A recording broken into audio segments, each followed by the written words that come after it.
Thank you very much. Please come on up, Roberto and Larry. Robert, Steve, come on up. Good afternoon. We've had a tremendous 2 days here.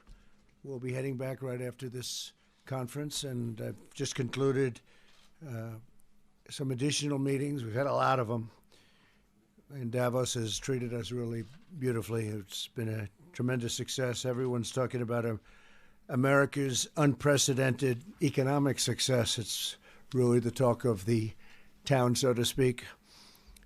Since my election, America has gained over 7 million new jobs. The unemployment rate is now the lowest in over half a century. The average unemployment rate for my administration is the lowest of any U.S. president in recorded history, which is very nice. We have some good ones. We have some bad ones, too, by the way. Unemployment rates among African American, Hispanic American, Asian Americans has reached a record low in the history of our country, the lowest. African American youth unemployment has reached the lowest in the history of our country.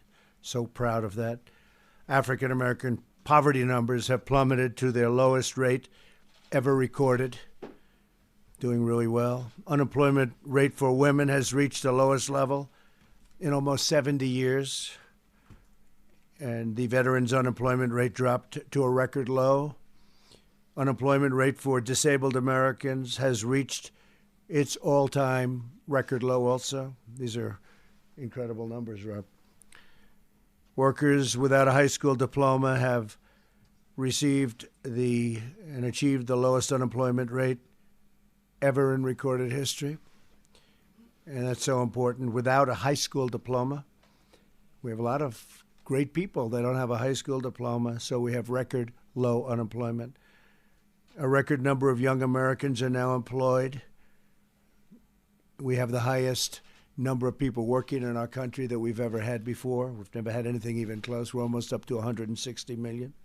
And we've lifted 10 million people off of welfare. And you know all about food stamps. We talk about it all the time. But millions and millions of people don't need food stamps anymore. It's not that we've lifted them off, which we have, but they don't need them anymore. They have jobs. They're doing really well. The U.S. stock markets have soared, and they've reached the highest point that they've ever had. We've made at least $19 trillion in terms of wealth creation for our country beyond the stock markets. And we are now by far the biggest economy in the world. China would have caught us. They were getting very close. It was anticipated that in 2019, this is for many years, I'm not telling you any secrets, that by 2019, China would become the largest economy in the world, and right now we're much larger.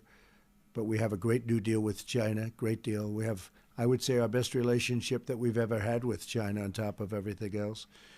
And we're starting phase two. Phase one turned out to be much bigger than we anticipated because we have intellectual property protections. We have many of the financial deals and aspects of the financial deals that we wanted, we got done, and other things. In addition to the farmers, we've got the total complete package for the farmers. And we think we estimate that'll be anywhere between $40 and $50 billion. The number, I think, is going to be closer to 50 billion. The most they've ever done is 16. So we go from 16 to anywhere from 40 to 50 billion that they'll be purchasing. We're an economic powerhouse like actually we've never been. Jobs, factories, companies are pouring back into the United States. That's one of the reasons I've been in Davos is we have had conversations with other leaders of other countries where we've traditionally had tremendous deficits. I say you have to move factories and plants back here. They took a lot of them. They actually took a lot of them, and now they're going to move them back. They're not going to move them back. The companies are coming back because everybody wants to be here. But the countries also understand that we have to balance out our trade, and we're doing incredibly well in that way. And one of the people that was very important for me to meet from the World Trade Organization is Roberto Azevedo. And he is a highly respected man.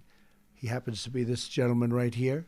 I thought I'd have him say a few words. But the World Trade Organization, as you know, I've had a dispute running with them for quite a while because our country hasn't been treated fairly. China's viewed as a developing nation. India is viewed as a developing nation. We're not viewed as a developing nation. As far as I'm concerned, we're a developing nation too. But they got tremendous advantages by the fact that they were considered developing and we weren't. And they shouldn't be. But if they are, we are. And we're talking about a whole new structure for the deal. Or we'll have to do something. But the World Trade Organization's been very unfair to the United States for many, many years. And without it, China wouldn't be China. China wouldn't be where they are right now. I mean, China, that was the vehicle that they used. And I give them great credit. And I also don't give the people that were in my position great credit because, frankly, they let that all happen. But the vehicle was the World Trade Organization. And Roberto and I have a tremendous relationship, and we're going to do something that I think will be very dramatic. He'll be coming with a lot of his representatives to Washington sometime, maybe next week or the week after, and we'll start working on it.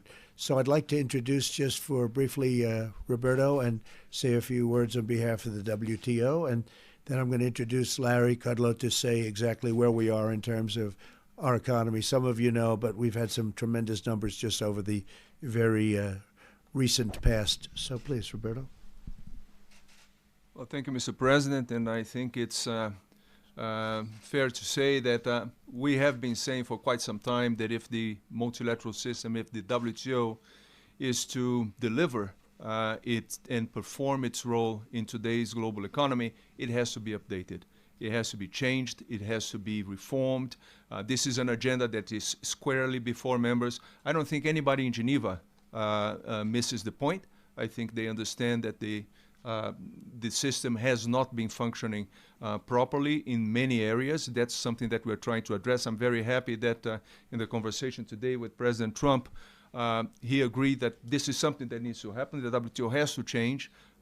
We are committed to effect those changes, and this is something that we're serious about. And I am going to be, together with President Trump, as soon as possible, discussing what needs to change, what needs to be effected in the WTO, and we're committed to doing that. And of course, I will be talking to all the other WTO members, making sure that they all understand that this is serious. This is a path that we all have to be on together if we want to make the WTO relevant and performing to today's requirements, frankly. So thank you very much, Mr. President. It's an honor to be with you and with everybody else. Thank you. Thank you very much.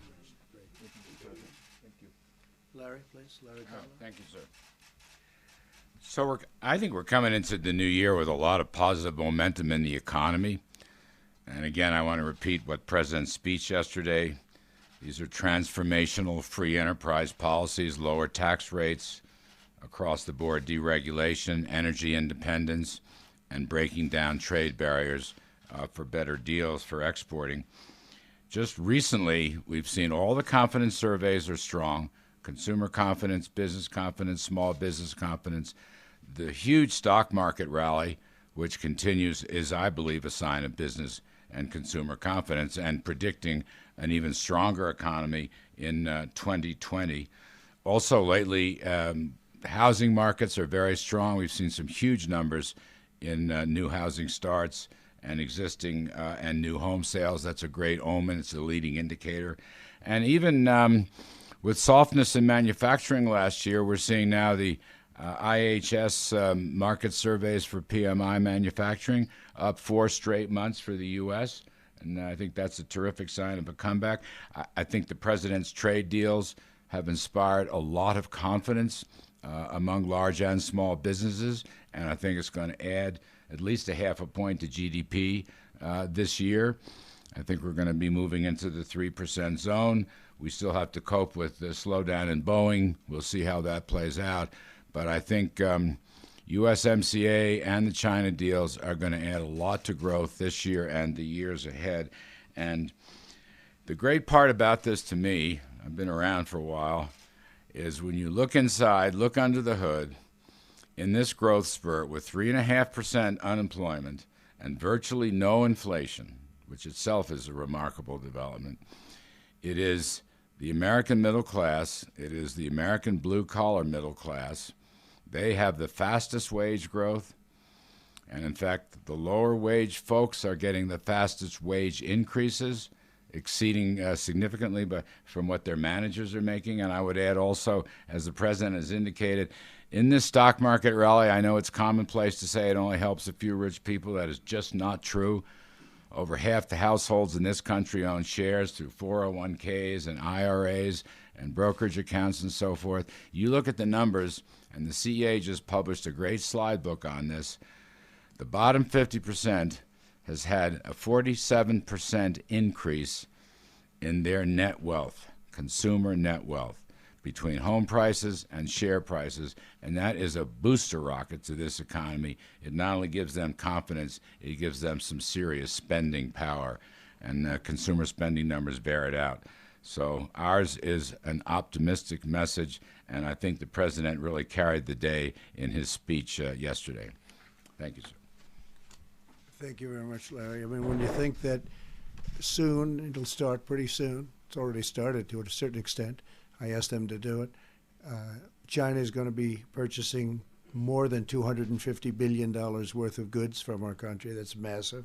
Those are numbers that nobody's ever heard of before.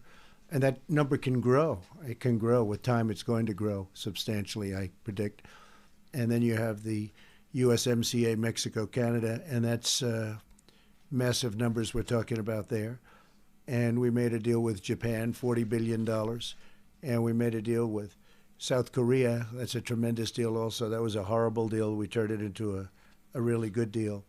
So it was really something. While we were in Davos, most of you know this, we met with the world leaders, various world leaders, including the president of the European Commission, who we're going to start negotiating a trade deal with, because the European Commission was, frankly, in many ways tougher than China. I say that respectfully, but that's the way it is. They've taken advantage for a long time, and so we're going to have a deal. I suspect we're going to be able to make a deal. Otherwise, we'll have to do something else. And I think they're going to make a deal. They haven't wanted to negotiate with past presidents, but they're going to negotiate with me. The president of the Swiss Confederation, who's been very nice and terrific. The president of Kurdistan, we had a tremendous meeting, along with President Saleh of Iraq, Prime Minister Khan of Pakistan, and President Ghani of Afghanistan. In addition, we met with many of the business leaders, both at breakfast today and lunch yesterday and dinner yesterday. Many of you were at those meetings, at least for a little while. And tremendous numbers of jobs will be coming into the United States. A lot of these leaders, these are the biggest business leaders in the world. And this morning was very inspirational. I mean, these companies are really going to expand. And it was a request of mine, but what we did, we've been very good to them. They're all doing very well. And we have companies from Europe, companies from Asia now coming to the United States. That's where the action is, as one of them said. That's where the action is. So it's really been great. And now we'll be leaving and going back to Washington. Okay? Yes. Mr. President, I'm so sorry. Go ahead. All right, Mr. President, do you want to hear from witnesses in the impeachment trial? Your team has been a little inconsistent on this. Well, I'll tell you the way I look at it. It's a total hoax. It's a disgrace. They talked about their tremendous case, and it's all done, their tremendous case. They had no case. It's all a hoax. It's a con job, like Schiff. He's a corrupt politician. Now, I'll leave that to the Senate. The Senate's going to have to answer that. I have great respect for the Senate as a body and many of the individuals. I have great respect. So I'll leave that to the Senate. But this is the greatest witch hunt. This started from the day I came down with the future First Lady. The day we came down the escalator, this started. And I watched they've been driven crazy. You know what's driven them crazy? All of these record numbers on unemployment, African American, Asian American. You take a look, Hispanic American is numbers that nobody's even believing. They're looking at all of this. They're looking at this tremendous success, the likes of which they've never seen before in this country. They've never seen anything like this. And it's driven the Democrats crazy. As Congressman Green said, Al Green, he's a beauty. as Congressman Green said, we got to beat him by impeachment because we can't beat him in the election. And I hope that's true because honestly, they can't beat me in the election. I don't think they can. I know what I'll be running against one way or the other. It's one of them. And I think we're going to do very well. But I think we're going to do well because nobody's done in the first 3 years, less than 3 years, because a lot of these numbers were taken from 2 months ago. They ended 2 months ago. In less than 3 years, nobody's done the kind of numbers we've done. So I'm going to head back and I'll be watching it, but it's really going to be up to the Senate. We're going to have them make that determination. Please. President. Yes, Mr. President. You were the keynote speaker here, but you shared some of the spotlight with a Scandinavian teenager, Greta Thunberg. Oh, that's very nice. Who you had said needs to work on her anger. She had some very harsh words. I didn't about say anger, I said anger management. Anger management, yes. Yeah. She had some very strong words here that the United States and other industrialized countries need to do more. Do you still feel that you're doing enough? You talk about clean how air. old is she? She's 17 now. Oh. Yes. That's good. But what is your response to her? She beat me out on Time Magazine. But did you hear from other world leaders and business leaders who said that they think that she has a message that No, I didn't actually. But I would have loved to have seen her speak. I did not. No, not at all. I think aspects of it are, I think that some people they put it at a level that is, unrealistic to a point you can't live your lives. We want to have the cleanest water on earth. We want to have the cleanest air on earth. Our numbers, as you saw, we had record numbers come out very recently. Our numbers are very, very good. Our environmental numbers, our water numbers, our numbers on air are tremendous. We have to do something about other continents. We have to do something about other countries. When we're clean and beautiful and everything's good, but you have another continent where the fumes are rising at levels that you can't believe. I mean, I think Greta ought to focus on those places. But we are doing better right now than we've ever done in terms of cleanliness, in terms of numbers. We have a beautiful ocean called the Pacific Ocean, where thousands and thousands of tons of garbage flows toward us, and that's put there by other countries. So I think Greta has to start working on those other countries. Mr. President. By the way, congratulations on your show. Thank you very much. They made a very wise decision. Thank you very much. We invite you for an interview whenever Oh, you're good. available.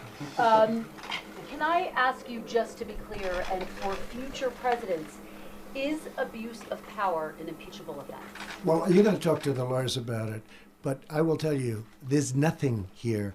I had a very innocent conversation with a very fine gentleman from the Ukraine, and it was based on that. People don't even want to talk about the conversation. I got to watch glimpses in between all of these meetings that I just told you about. I got to watch glimpses of what is taking place, wasting time in Washington. And I watched, they don't talk about my conversation. They don't talk about my transcripts. Remember this, when Schiff made up the phony story and he repeated it to Congress and the world, and it was a totally phony story, then I released the transcript. There was supposed to be a second whistleblower. What happened to him? There was, wait, otherwise I won't do your show. Wait. There was supposed to be an informer. What happened to the informer? All of these people disappeared. And when they saw this transcript, they said, we got problems. But they went ahead because they were already there, because they had a phony, concocted story made up. So here's the story. Did nothing wrong. It was a perfect conversation. It was totally appropriate. The best lawyers in the world have looked at it. The Department of Justice has looked at it, given it a sign-off. There was nothing wrong. They never thought I was going to release the conversation. They probably didn't think we had transcribers or we had it transcribed or taped, but they never thought we were going to release it. When we released that conversation, all hell broke out with the Democrats because they say, wait a minute, this is much different than Shifty Schiff told us. So we're doing very well. I got to watch enough. I thought our team did a very good job. But honestly, we have all the material. They don't have the material. I ask you because your attorneys say it's not. Alan Dershowitz says the framers of the Constitution did not permit impeachment on grounds like abuse of power or obstruction. They objected open-ended vague criteria. So for future presidents, is abuse of power an impeachable offense? Well, it depends, but if you take a look at this, and from what everybody tells me, all I do is, I'm honest, I make great deals. I've made great deals for our country. Now we're working with the WTO. You're probably surprised by that, but there's been a long-term abusive situation to the U.S. I make great deals for our country, and they're honest deals. And when you read that transcription, and by the way, it wasn't one call, it was two calls. Nobody likes to talk about that. There was one call which was perfect, and then there was a second call, I guess a couple of months later, which was perfect. The president of Ukraine said it was perfect. The foreign minister of Ukraine said it was perfect.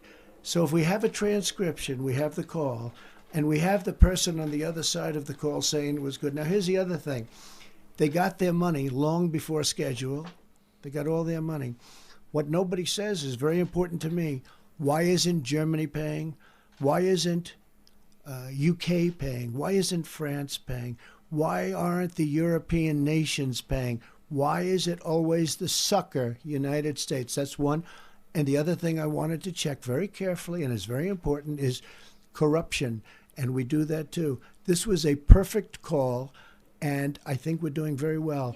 President. From the Epoch Times. Thank you, Mr. President. For the phase 2 China trade deal, do you expect human rights in Hong Kong to be part of the discussion? We are discussing that already, yes. We would like to see if we can do something. But again, we're doing a trade deal, and it's a very big deal. Phase 1 is done. Phase 2 is being discussed. We are discussing aspects of your question, yes. Mr. President, thank you. Just to clarify on Paula's question, we know that the Senate will set the rules for witnesses, but what do you want? At one point, you demanded witnesses. I can live either way. But what do I you can want? live. I'll tell you what I think. It's such a hoax. I think it's so bad for our country. When we have the head of the World Trade Organization here, and he has to listen to this nonsense about a call that was perfect, that nobody talks about. I never see them talking about the transcription. I never see them talking about the call because there's nothing to say. You read it. Somebody should just sit there and read it, and everybody's going to say, you mean that's an impeachable event? If that were impeachable, Lyndon Johnson would have had to leave office in his first day. Kennedy would have had to leave office his first day. It's a hoax. And you understand it's a hoax better than anybody. It's a hoax. And that's the way it is. Yeah, go ahead. Mr. President, a question on Iran. Initially, you said repeatedly to Americans that after Iran retaliated for the Soleimani strike, no Americans were injured. We now know at least 11 U.S. servicemen were airlifted from Iraq. Can you explain the discrepancy? No, I heard that they had headaches and a couple of other things, but I would say, and I can report, it is not very serious. So you don't consider a potential traumatic brain injury serious? They told me about it numerous days later. You'd have to ask Department of Defense. No, I don't consider them very serious injuries relative to other injuries that I've seen. I've seen what Iran has done with their roadside bombs to our troops. I've seen people with no legs and with no arms. I've seen people that were horribly, horribly injured in that area, that war.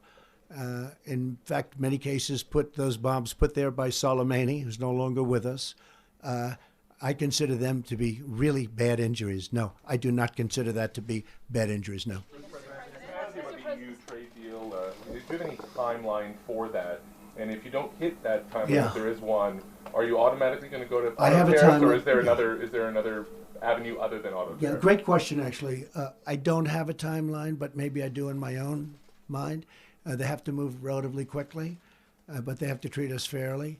The European Union was formed pretty much for this reason, I suspect. You know, if you really think about it, why was it formed? They formed their airplane company, which does very nicely, and now is doing better than ever because Boeing has not had a good time of it. They better start recovering fast. I hope they do. They have some good people in there now. They have great people in the company, but they have some good people leading it now. So hopefully that'll be taken care of.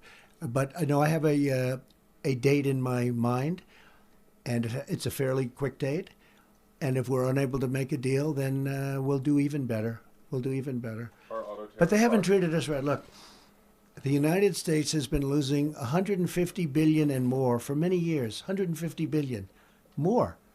I mean, really more than that with the European Union. They have trade barriers where you can't trade. They have tariffs all over the place. They make it impossible. They are, frankly, more difficult to do business with than China. We have a great relationship with China now. We had some testy moments, very testy, beyond testy.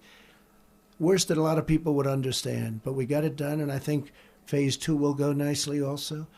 But with the European Union, and frankly, I'll be honest, I wanted to wait till I finished China before I went to work on, respectfully, Europe. But Europe, you know, is so beautiful. I guess a lot of us come indirectly from Europe. Isn't that nice? But they are actually more difficult to do business with than China. All you have to do is ask Boris. But I think Boris is going to be okay, too. I think he's going to come out great. I think he had a lot of guts. He's done a terrific job. I think he's in a good position, which they would have never been able to do before Boris. I have a date. I have a very specific date in my mind. Before or after the election? Your election? Before. I think we'll have a deal before. With the EU? Yeah, I think so. They have to do that. I mean, I don't want to, look, I'm not saying it from strength or from weakness. I'm just saying they have to do it. They wanted to make a deal, our nation, our country, wanted to make a deal under President Obama. The EU refused to talk to him. And then they said, no, we like it the way it is. Of course they like it the way it is. They're making 150 billion plus, right? And as you know, President Bush was desperate to make a deal. They wouldn't even talk to him. Me, they're talking to. And we'll have a deal. If we don't have a deal, we'll do even better. Yes, ma'am. Is it true that you're considering extending the travel ban? And if so, yes. To which countries? So we have a travel ban. It's a very powerful ban. And a lot of, I heard a reporter recently say, he lost the ban in court. They didn't say that we won it in the Supreme Court. I'd say that's a little deceptive, John, wouldn't you? He said he lost the travel ban. I didn't lose the travel ban. The travel ban was lost in the lower courts and won in the Supreme Court 2 years ago. No, we're adding a couple of countries to it. We have to be safe. Our country has to be safe. You see what's going on in the world. Our country has to be safe. So we have a very strong travel ban, and we'll be adding a few countries to it. Did you give us a hint about the region or the country? Well, it's going to be announced very shortly. Okay? Mr. President. Yeah, John. Thank you, Mr. President. In regards to the proceedings going on in the Senate, would you like to see this over quickly? Would you like to see a thorough examination of the facts? What did you make of the dust-up between the White House counsel Pat Cipollone and Gerald Nadler last night? And are you absolutely against John Bolton testifying? Well, you're asking a lot of questions. First of all, Gerald Nadler, I've known him a long time. He's a sleazebag. Everybody knows that. Pat Cipollone is a high-quality human being. I was very impressed with Pat. He had great emotion yesterday. Pat's a brilliant guy, but I've never seen that emotion. And that's real emotion. That's because he knows this is a hoax. And I was very proud of the job he did. I've known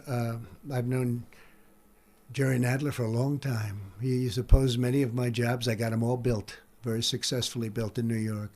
But so we have yet another fight. Isn't it amazing? Isn't it surprising? Isn't it amazing? But if you look at other aspects or other parts of your question, I think that I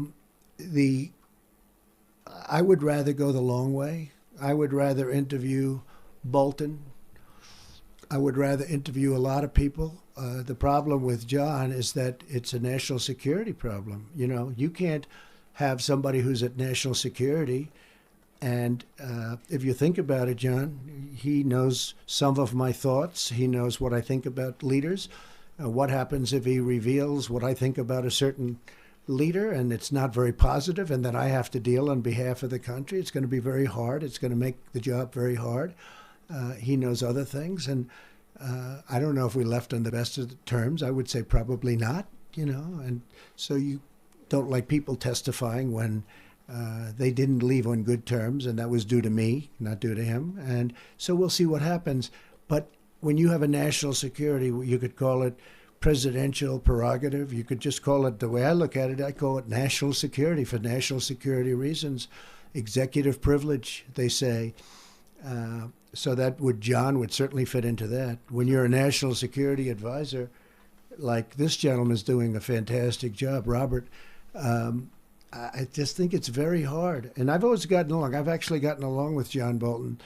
He didn't get along with other people, a lot of other people, but when he knows my thoughts on certain people and other governments, and we're talking about massive trade deals and war and peace and all these different things that we talk about, that's really a very important national security problem, I think, having somebody. Other people, Mick Mulvaney is probably around here someplace. I'd love to have Mick go, but I think that he's really expressed himself very well when he did a Chris Wallace interview. That was a very, very powerful interview. That was a long, tough. Chris is a tough interviewer, a very talented guy, and I think it's not much he can add. He's been great. I would like to have. I'll tell you what I don't like, though. I'd love to have Mike Pompeo testify, but again, that's a national security problem. But I'd love to have Mike Pompeo, but it's a national security problem. I'd love to have Rick Perry. Rick Perry has asked me, I'd love to testify. Please let me testify, because he knows this is all a hoax. He understands it better than most. And Rick Perry would love to testify. But we're dealing with national security. We're dealing with one other thing. Our country's been tied up with this hoax from the day I came down the escalator. We've been fighting it. I've been fighting it from the day I've been elected. I would say probably long before. It could be long before I came down the escalator. That some people have said that, which is hard to believe. Wait, John. It's hard to believe. We've been fighting this. I would rather have, personally, I'd rather go the long route. It's horrible for our country. Our country has to get back to business. We have people that are corrupt, like Adam Schiff, who misquotes, I don't mean misquotes, makes up a statement. He had no idea that I was going to release the transcript. He never thought I'd do that. And for that, I thank the president of Ukraine, because we got their approval. He had no idea I was going to do that. But these are corrupt people, some of them. And some of them are just playing the political game. But if you look at the poll numbers, my poll numbers are the highest they've ever been. If you look at the funding numbers, if you look at what the money raised by the Republican Party has just set a record. Nobody's ever done this before. It's because of the impeachment hoax. Sorry. I've got 3 quick ones too, Mr. President, if you don't mind. 3? 3, yes. Well, my husband has 3. That means 6. No, that 6 means for the family. Thank you very much. Thanks for Go ahead. appreciating the family. Do you plan to show up in any way, shape, or form at your trial? Number 2, you called Kenneth Starr a disaster in the past. Do you still feel that way about him now? And 3, Lev Parnas has come forward and said that you knew everything that he was doing in Ukraine. He's a con man. Okay. So Ready? Let me answer that one. Not true? I don't know him. Okay, other than he's sort of like a groupie. He shows up at fundraisers. Okay, so I don't know anything about him. I watched Rudy. Rudy is a terrific person, great crime fighter, the best mayor in the history of New York City by far, solved the crime problem in New York. And I think it's very unfair the way the media has treated Rudy Giuliani. I will say this. Parnas, I don't know, other than he probably contributed to the campaign along with tens of thousands of other people. I was this weekend, I was taking pictures with hundreds of people. They contribute to the Republican Party, and I stand there and I take pictures, and every once in a while I'll look at somebody, I say, gee, I wonder when that picture is going to be in the New York Times or the Washington Post or on Fox. So it's one of those things. I think Rudy is a high quality person. So why is he not on your legal team? Why is he because not? Because I don't want there to be a conflict. I'd love to have Rudy on my team, but he could be a witness at some point if this whole sham continues. I would love to have Rudy on the team. Rudy is on my team, just so you understand. But I'd love to have him up there. But it could be that he'd have a conflict. It could be. But Rudy Giuliani is somebody that I think the press has been very unfair to. Greatest mayor in the history of New York, think of it, and one of the greatest crime fighters of the last 100 years. And he hates to see what's happening because he knows corruption really better than anybody. Okay, go ahead. Kenneth Starr, how do you feel about so that? Ken Starr is a terrific man. I did make that statement because, frankly, I didn't think that Bill Clinton should have been impeached. And I thought it was terrible. I didn't know Ken Starr, but I didn't think that Bill Clinton should be impeached, should have been impeached. And I was pretty vocal about that. I didn't know Ken, but what I did know is he was very smart. He was very tough. He was very talented. But in a certain way, I was sticking up for Clinton, for Bill Clinton.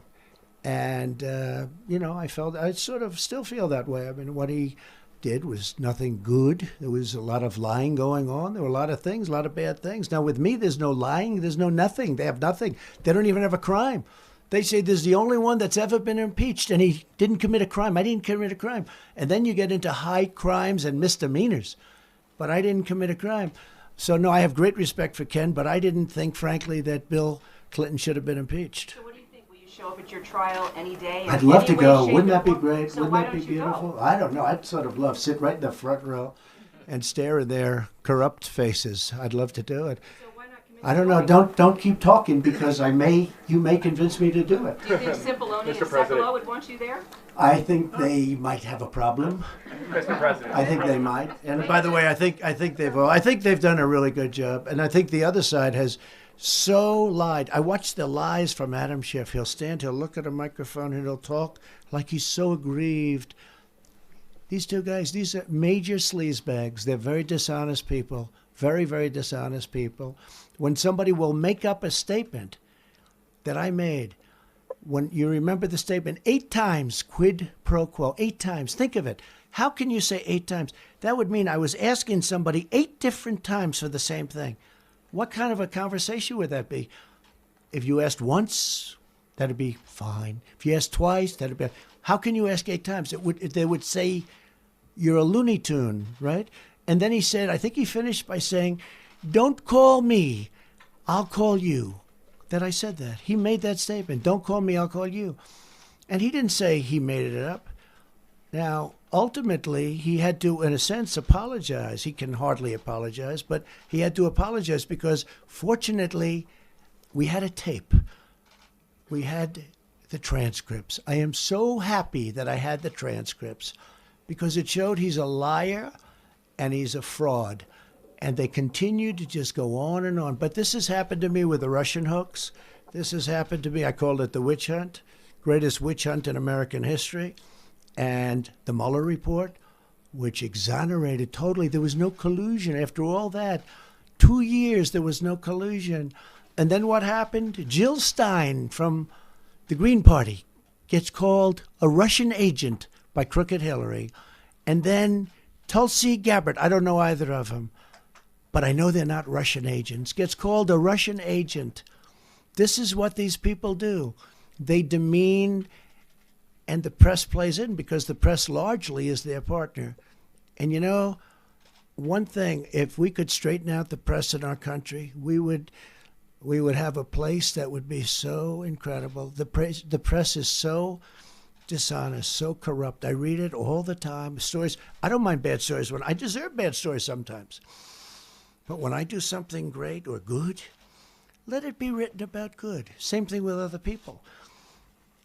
The corruption in the media, as I call it, the fake news media, is unbelievable. And hopefully everybody's going to sort of learn a lesson. People got Pulitzer Prizes for their coverage of me. And it turned out they were totally wrong.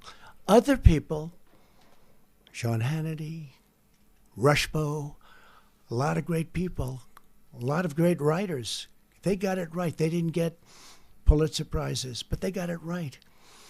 The Russian hoax was a terrible thing. The dossier was a phony deal paid for by Hillary Clinton and the DNC and used in the FISA courts, totally illegally. No, it's a terrible thing that happened. This was a takedown attempt at a sitting president of the United States, and we caught them. So let's see what happens. Mr.